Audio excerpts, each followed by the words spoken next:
AI today is being successfully applied to image and video data, to language data, to speech data, to many other areas. In this video, you see a survey of AI applied to these different application areas, and I hope that this may spark off some ideas of how you might be able to use these techniques someday for your own projects as well. Let's take a look. One of the major successes of deep learning has been computer vision. Let's take a look at some examples of computer vision applications. Image classification and object recognition refer to taking as input a picture like that and telling us what is in this picture. In this case, it'd be a cat. Rather than just recognizing cats, I've seen AI algorithms able to recognize specific types of flowers, AI able to recognize specific types of food, and the ability to take as input a picture and classify it into what type of object it is being used in all sorts of applications. One specific type of image classification that has had a lot of traction is face recognition. This is how face recognition systems today work. A user might register one or more pictures of their face to show the AI what they look like.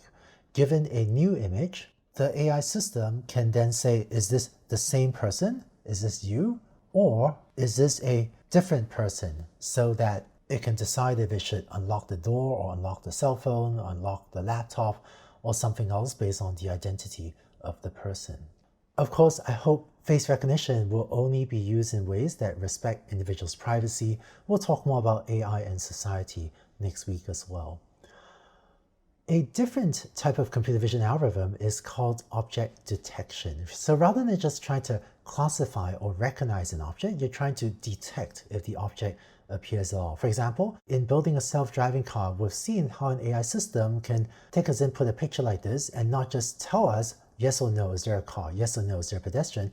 But actually tell us the position of the cars as well as the positions of the pedestrians in this image. An object detection algorithm can also take as input a picture like that and just say, nope, I'm not finding any cars or any pedestrians in that image. So rather than taking a picture and labeling the whole image, which is image classification, instead an object detection algorithm will take as input an image and tell us where in the picture different objects are, as well as what are the types of those objects.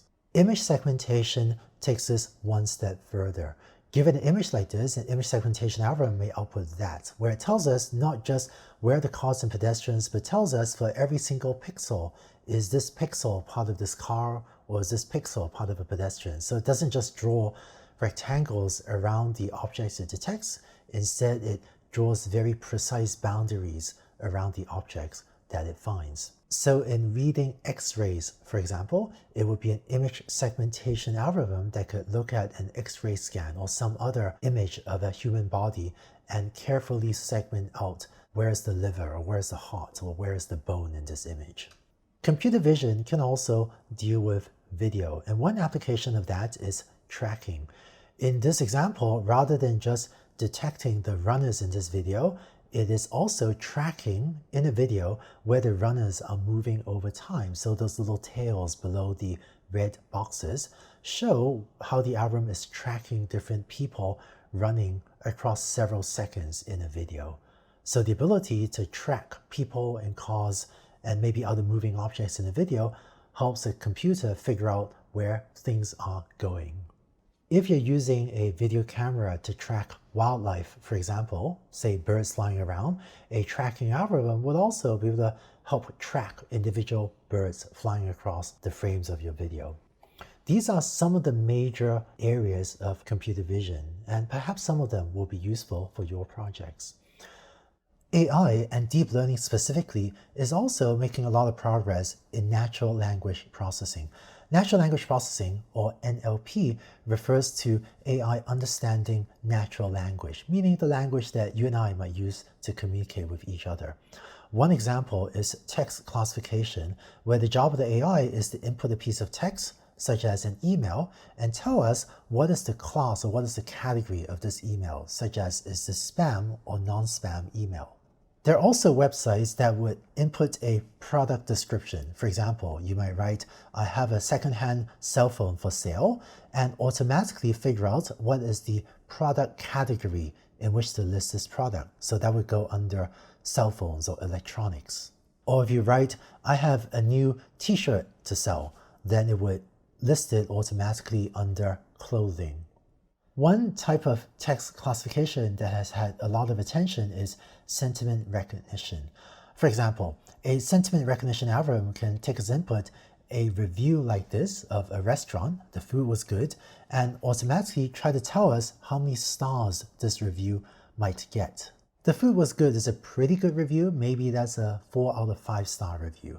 Whereas if someone writes service was horrible, then the sentiment recognition algorithm should be able to tell us that this corresponds maybe to a 1-star review. A second type of NLP, or natural language processing, is information retrieval.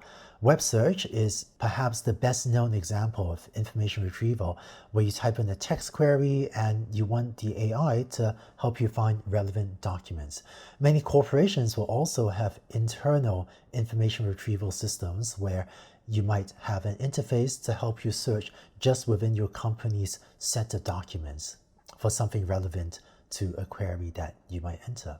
Name entity recognition is another natural language processing technology. Let's illustrate it with an example. Say you have this sentence and you want to find all the people names in this sentence. So Queen Elizabeth II is a person, Sir Paul McCartney is a person. So in the sentence, Queen Elizabeth II knighted Sir Paul McCartney for his service to music at the Buckingham Palace, it would be a name entity recognition system that can find all the people's names in a sentence like this. If you want to find all the location names or all the place names in a sentence like that, a name entity recognition system can also do so. Name entity recognition systems can also automatically extract names of companies, phone numbers, names of countries. And so if you have a large document collection and you want to find automatically all the company names or all the company names that occur together or all the people's names, then a name entity recognition system would be the tool you could use to do that. Another major AI application area is machine translation. So for example, if you see this sentence in Japanese, AI wa arata na denki da, then hopefully a machine translation system can input that and output the translation. AI is the new electricity. The 4 items on this slide, text classification, information retrieval, name entity recognition, and machine translation, are 4 major categories of useful NLP applications. If you work with an NLP team, you may also hear them talk about parsing and part-of-speech tagging technologies. Let me tell you what these are. Let's take the example sentence, the cat on the mat. A part-of-speech tagging algorithm will go through all the words and tell you which of these words are nouns, which of these words are verbs, and so on. For example, in the English language, cat and mat in this sentence are nouns. So the part-of-speech tagger will label these 2 words as nouns. According to the theory of English language, the word the is a determiner. Don't worry if you've never heard of a determiner before. This is a word from the theory of English language. And the word on is a preposition. So part-of-speech tagger will label these words like that. Well, why do you care? If you're building a sentiment classifier for restaurant reviews, then a part-of-speech tagging algorithm would be able to tell you which are the nouns, which are the verbs, which are the adjectives, which are the adverbs, and so on, and therefore help your AI system figure out which are the words to pay more attention to. For example, you should probably pay more attention to the nouns since those seem like important words, maybe the verbs, certainly the adjectives, words like good, bad, delicious are adjectives, and your AI system may learn to ignore the determiners, words like the, which maybe matter less in terms of how a user is actually feeling about a restaurant. A part-of-speech tagging system is usually not a final application. You hardly ever wake up in the morning and think, boy, I wish I could get all the words in my sentence tagged. But it's often an important pre-processing step. It's often an important intermediate step in a longer AI pipeline, where the first step is part-of-speech tagging or parsing, which we'll talk about in a second, and then the later steps are an application like sentiment classification or machine translation or web search. Now, what is a parser? Given these 5 words, a parser helps group the words together into phrases. For example, the cat is a phrase and the mat is a phrase, and so a parser will draw these lines on top of the words to say those words kind of go together. On the mat is another phrase, and finally, the two phrases the cat as well as on the mat, these two phrases are then combined to form the overall sentence. So this thing that I drew on top of the sentence tells you what words go with what words and how the different words relate to each other. And while a parsing algorithm is also not a final end user product, it is often a commonly used step to help other AI algorithms better classify text or translate it and so on. Modern AI, specifically deep learning, has also completely transformed how software processes audio data, such as speech. How is speech represented in a computer? This is an audio waveform of one of my friends saying the phrase machine learning. The x-axis here is time, and the vertical axis is what the microphone is recording. What the microphone is recording is little variations, very rapid variations in air pressure, which your ear and your brain then interpret as sound.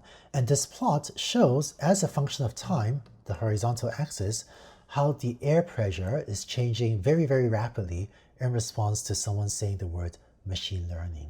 The problem of speech recognition, also known as speech to text, is the problem of taking as input a plot like this and figuring out what were the words that someone said. A lot of speech recognition's recent progress has been due to deep learning.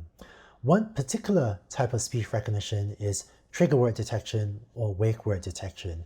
And you saw this in the earlier video with having an AI system detect a trigger word or wake word such as Alexa or Hey Google or Hey Device. Speaker ID is a specialized speech problem where the task is to listen to someone speak and figure out the identity of the speaker. Just as face recognition helps verify your identity by taking a picture, speaker ID can also help verify your identity by listening to you speak. Finally, speech synthesis, also called text-to-speech or TTS, is also getting a lot of traction. Text-to-speech is a problem of inputting a sentence written in text and turning that into an audio file. Interestingly, whereas text-to-speech is often abbreviated TTS, I don't often see speech-to-text abbreviated STT. One quick example, let's take the sentence, "The quick brown fox jumps over the lazy dog." This is a fun sentence that you often see NLP people use because this sentence contains every single letter from A to Z. So that's A, B, C, all the way up to X, Y, and Z. You can check all 26 letters appear in this sentence. Some letters appear more than once. If you pass this sentence into a TTS system, then you might get an audio output like this. "The quick brown fox jumps over the lazy dog." Modern TTS systems are increasingly sounding more and more natural and human-like. AI is also applied to many applications in robotics, and you've already seen one example in the self-driving car. In robotics, the term perception means figuring out what's in the world around you based on the senses you have, be it cameras or radar or LiDAR. Shown on the right is the 3D laser scan or the LiDAR scan of a self-driving car, as well as the vehicles that this self-driving car in the middle has detected in the vicinity of your car. Motion planning refers to finding a path for your robot to follow. So if your car wants to make a left turn, the motion planner might plan a path as well as a speed for the car to make a left turn that way. And finally, control refers to sending commands to the motors such as your steering wheel motor as well as your gas pedal and brake motors in order to make the car smoothly follow the path that you want. On this slide, I focus on the software and the AI aspects of robotics. Of course, there's also a lot of important work being done to build hardware for robotics as well. But a lot of the work of AI on perception, motion planning, and control has focused on the software rather than the hardware of robotics. In addition to these major application areas, machine learning is also very broadly used. The examples you've seen in this video relate mainly to unstructured data such as images, audio, and text. Machine learning is applied at least as much to structured data, and that means these tables of data, some of which you saw in the earlier videos. But because unstructured data, such as images, is so easy for humans to understand, there's something very universal, very easy for any person to understand and empathize with when we talk about an AI system that recognizes a cat. And so the popular press tends to cover AI progress on unstructured data much more than it does AI on structured data.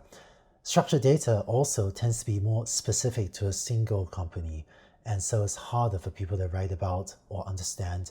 But AI on structured data or machine learning on structured data is creating tremendous economic value today, as well as AI on unstructured data. I hope this survey of AI application areas gives you a sense of the wide range of data that AI is successfully applied to today, and maybe this will even inspire you to think of how some of these application areas may be useful for your own projects. Now, so far, the one AI technique we've spent the most time talking about is supervised learning. That means learning input-output or A to B mappings from labeled data, where you give the AI system both A and B. But that's not the only AI technique out there. In fact, the term supervised learning almost invites the question of what is unsupervised learning. Or you might also have heard from media articles from the news about reinforcement learning. So what are all these other techniques?